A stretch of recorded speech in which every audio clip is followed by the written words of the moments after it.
June 2025. Arctic Circle. The wind screams over a frozen wasteland, battering jagged ice ridges with 28 degrees Celsius fury. Titanic icebergs drift through the Fram Strait, their shadows stretching under the pale Arctic sun. Beneath nearly 2 meters of ice, a silent confrontation brews between two of the world's most formidable navies. Every movement is deliberate.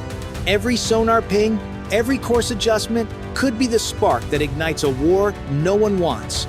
But both are ready to fight if forced. The Arctic is more than endless ice. It hides vast reserves of oil and gas worth hundreds of billions, and serves as a life or death gateway to the Atlantic. The Fram Strait, 450 kilometers wide, bitterly cold, and treacherous, is the only deep water passage linking the Arctic Ocean to the North Atlantic.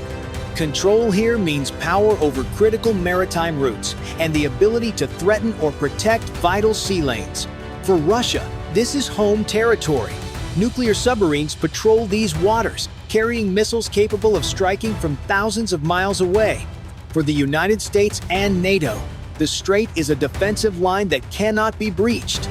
Any incursion could put Atlantic shipping, military convoys, and strategic deterrence at risk. Beneath the crushing weight of water and ice, captains and crews steel themselves. The battlefield is invisible, but the stakes could not be higher. Two forces stalk each other in the dark, and neither can afford to blink. The 14th of June, 2025, the expanded SOSUS net shivers as two low tones bloom at 50-60 Hz. Not ice, but the electrical heartbeat of OK 650-volt reactors inside Yasen-M submarines, pressing south at 350 meters toward Greenland. 9 minutes later, Second Fleet transmits a hard order. Activate the interception force at Fram Strait. Do not let the Russian submarines pass. On the surface, Arleigh Burke-class destroyers USS Roosevelt and USS Paul Ignatius spread 15 nautical miles apart, their AN/SQR-20 MFTA towed arrays unspooled into the black VLS cells ready to fire rum 139 VL ASROC the instant a firing solution forms. Below, the Virginia-class submarine USS John Warner slides into the thermocline, Mon 48 aid caps armed, and Tomahawk tubes cold. Its crew whisper quiet as they track the pressure ridges above. Overhead, from Keflavik, a P8 Ampere Poseidon with call sign Black Eagle 24 carves a 100-kilometer barrier of AN, SSQ-53 passive and AN, SSQ-62 active sonobuoys, stitching the water with ears. Link 16 feet spill to the destroyers and the sub, but high-latitude magnetics and polar weather intermittently bite the signal, forcing constant recalibration. The plan is simple: herd, fix, and hold without firing first. Yet the Arctic itself fights back. Cold currents tug at towed arrays, icebergs confuse returns, and the constant crackle of pressure fractures breeds acoustic shadows where a stealthy boat can hide. Still, the net tightens. Roosevelt and Ignatius hold. John Warner tightens net. The Fram Strait is a brutal place for any hunter. Cold ocean currents push at 2 to 3 knots, bending sound waves and shifting towed arrays off course by nearly 10%. Random ice cracking between 100 and 500 Hz fills the sonar spectrum with false echoes, while magnetic interference from the North Pole disrupts Link 16 data for up to 30 seconds at a time. Here, anti-submarine warfare is as much about fighting the ocean as it is about outsmarting the enemy. From 3,000 meters above, the P8 Ampere Poseidon Black Eagle 24 drops a line of passive AN, SSQ-53 and active AN, SSQ-62 sonobuoys in a barrier pattern, forming an acoustic wall nearly 100 kilometers long. The data streams to USS Roosevelt, but interference forces crews to recalibrate constantly. Below, Roosevelt and Paul Ignatius move at 12 knots, maintaining a 15 nautical mile formation to optimize sonar coverage, adjusting headings as currents drag their arrays. On the other side, the Russian Yasen-M submarines exploit the environment. Their anechoic hull coatings soak up strayed pings, while pump jet propulsors keep noise levels below 60 decibels almost invisible inside the Arctic's natural clutter. At 0442 GMT, a sonobuoy catches the faint 50-60 Hz signature of K-560 Severodvinsk moving southwest. Roosevelt's commander orders, "Lock on passively, do not go active, prepare VLS." But seconds later, a 250 Hz interference blooms from the southeast, mimicking an ice crack and scattering the data picture. The Russians may have detected the US formation. The chessboard is set, and the first feints have begun. By 0455 GMT, Roosevelt's sonar confirms the southwest contact, K-560 Severodvinsk. The southeast return, likely K-561 Kazan Street A's ragged, smeared by drifting ice noise and shifting currents. Severodvinsk deploys an MG-74M decoy, a canister that imitates reactor hum and propeller cadence while drifting with the flow. For 15 minutes, operators fight a fog of echoes and ghost tracks. Sierra 2 bearing 110 probable decoy, the ASW officer reports. Maintain focus on Sierra 1 to the southwest. Above, Black Eagle 24 drops to 1,500 meters and seeds fresh AN, SSQ-62 active buoys to punch through the acoustic shadow. The gambit is risky. At that height, the aircraft could stray into the engagement envelope of Kazan's 9 M36 Verba manpads. Currents shove buoys 500 meters off station, adding a 10-second delay to returns. Kazan rides tight beneath the ice at roughly 50 meters, letting the natural groan of pressure ridges mask machinery. Then luck betrays her. A light graze from a small iceberg vibrates the hull just enough for USS John Warner to hear and plot. Kazan drops to 5 knots, losing the geometry for an end around. John Warner pays a price of its own. Threading a canyon of blue ice, the boat brakes hard to avoid a slab and briefly sheds the Severodvinsk track. 2 minutes of silence and recalculation. Roosevelt holds passive only, rejecting calls to ping. "No active," the captain warns. "We keep the grid intact." Paul Ignatius adjusts course 3 degrees to starboard to restore MFTA spacing. The arrays hum, but the picture stays dirty. Overhead, Link 16 flickers and stabilizes. The trap is not closed yet, but the pieces are in motion and both crews feel the wire tightening.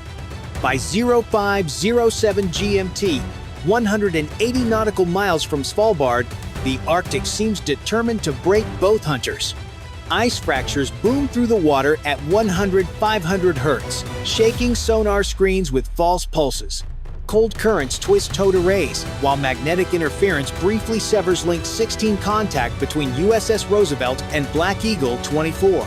Roosevelt's captain orders the AN SQR-20 MFTA into burst pulse mode, sending short, controlled pings to limit exposure. Even so, ice crack noise jams segments of the return. Sierra 1 fluctuating, the ASW director mutters, "Likely Severodvinsk." Officers press for a VL ASROC launch, but Admiral Harris holds the line. "Stay passive, don't rush." Below, Severodvinsk activates her MGK 600 Irtish sonar, only to have her own returns muddied by the same ice groans. Captain Petrov counters with another MG-74M decoy, a drifting phantom designed to lure US tracking away from the real target. Kazan takes a bolder approach, emitting variable frequency jamming at 1.2 to 1.8 kHz, degrading nearly 30% of the active sonobuoy feed. The Poseidon drops to 1,200 meters, risking manpad's fire to plug the gaps.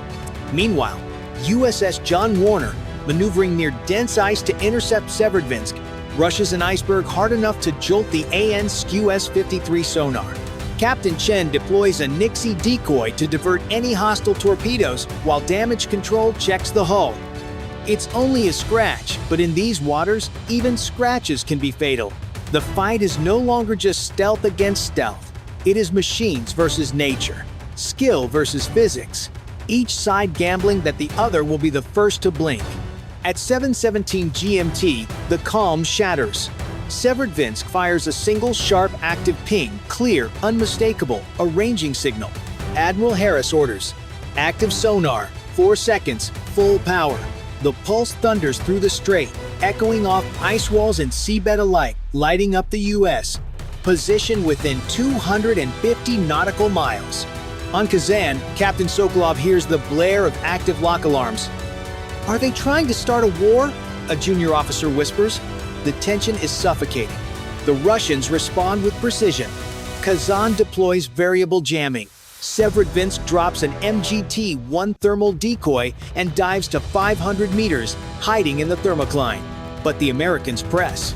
AI aboard Roosevelt sorts through ice-cluttered returns, isolating Severodvinsk's track 10.8 nautical miles, bearing 145 degrees, speed 8 knots. Kazan shows at 13.5 nautical miles, slowing. Then, a massive ice crack fools sensors into thinking a third submarine has entered. Harris disperses sonobuoys to cover the Phantom, losing 90 precious seconds. By 8:16 GMT, both sides are inside lethal range. Make 48 ADCAP torpedoes and Russian UGST Physic 2 second could strike in minutes. USS John Warner launches an Mk-70 Moss decoy, simulating a submarine sprinting at 20 knots bait to draw Kazan's attention. It works, but maneuvering near ice costs John Warner dearly. An iceberg grazes her hull hard enough to echo, forcing Chen to slow and check for damage. On Kazan, officers urge Sokolov to fire first. "Silence! Wait for orders!" he snaps. But Severodvinsk sends another ranging ping, an unmistakable prelude to attack. Harris's crew demands permission to fire. He refuses. The next seconds will decide whether this duel becomes the first battle of a new war. 5:22 GMT, east of Svalbard. Both sides are locked inside 10 nautical miles, a one-shot kill zone. Aboard Roosevelt, AI flashes two options: fire first to neutralize Severodvinsk, or hold position and risk a surprise strike. "Sir, they're locking us," a young officer warns. Sweat beads on Admiral Harris's forehead. "No," he says firmly. "We don't start a war over a signal." He orders passive sonar only, deploys a Nixie decoy, and arms VL Azraq without launching. On Kazan, active lock alarms wail for 8 seconds. Under crew pressure, Sokolov orders torpedo tube covers open. UGST Physic 2 second ready in swim-out mode. But a secure signal from Russian General Staff arrives: do not fire. In Washington, the Pentagon sends Moscow a hotline message. U.S. actions are defensive. Moscow echoes: track only, change course, slow speed.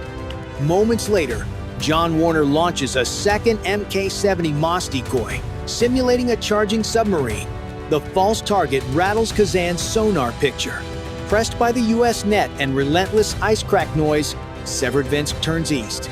Kazan, boxed in near heavy ice, cannot maneuver and begins withdrawing. Harris watches their traces fade. "They're leaving," he says. "Hold position, no firing." An officer exhales, "God, that was close." By 5:45 GMT, Roosevelt confirms all 3 Russian submarines have cleared the strait. Not a single weapon was launched yet. The tactical victory is secure. Norfolk, 5:45 GMT. The Office of Naval Intelligence labels the operation a clean tactical win without a shot. TB-37U on Roosevelt outperformed design by about 1.5 times, yet magnetic interference and relentless ice crack noise shaved roughly 10% off practical effectiveness. Mk-70 Moss decoys delivered near textbook results around 92%, though shifting currents still distorted sonobuoy geometry and delayed returns. Above all, integration mattered. Destroyers, a fast attack submarine, and a P-8 Ampere stitched a resilient grid that fixed and held both Russian contacts under brutal polar constraints. In Moscow, the tone is sober. Severodvinsk's active ranging exposed her position, while MGK 600 Irtish AM Street ruggled inside thermoclines, ice groans, and current shear. Staff analysts call for doctrine updates to defeat multi-axis U.S. tracking. Stricter MCON, smarter decoy timing, tighter under-ice coordination, and fewer short active bursts. The geopolitical signal is unmistakable. Washington and NATO show the Arctic is not a vacuum. Allied ASW can outmatch Russia even here. Yet restraint escalation control paired with hotline diplomacy is what actually won the night.